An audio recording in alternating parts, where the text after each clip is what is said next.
Ke informasi lainnya, pemirsa, calon wali kota Makassar Munafri Arifudin melakukan kunjungan serta dialog langsung bersama warga di pasar tradisional Barabaraya dan Jalan Abu Bakar Lambogo 2, Kelurahan Barabaraya Selatan, Makassar.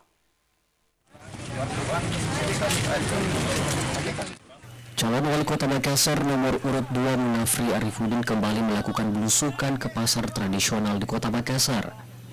Kali ini Munafri belusukan ke pasar Barabaraya Jalan Abu Bakar Lambogo Sabtu pagi.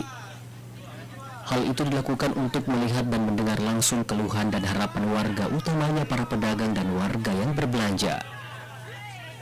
Dalam belusukannya, Munafri menyapa dan berinteraksi dengan sejumlah pedagang di pasar tersebut.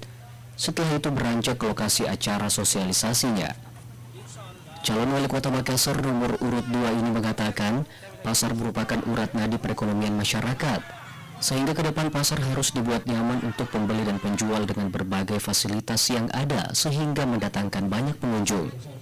Usai melakukan belusukan di pasar Barabaraya Sabtu pagi, calon wali kota Makassar nomor urut 2 bertagline Makassar Bangkit ini berkunjung dan berdialog dengan warga Jalan Abu Bakar Lambogo 2, Kelurahan Barabaraya Selatan, Kecamatan Makassar Sabtu siang. Di lokasi ini Api mendengar langsung keluhan dan harapan warga.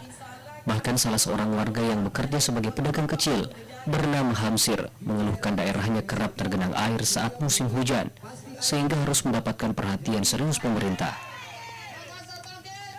Selain itu, pedagang kecil juga berharap mendapat perhatian pinjaman modal tanpa bunga dari pemerintah. Dalam sosialisasi tersebut tetap mengedepankan protokol kesehatan, jaga jarak, menggunakan masker, dan juga disemarakan dengan kehadiran Parduta Sehat Api Rahmat yang membagikan masker dan sanitizer. Usai berdialog, Api juga meresmikan posko pemenangan Api Rahman tak jauh dari lokasi. Tim Liputan, Celebes TV.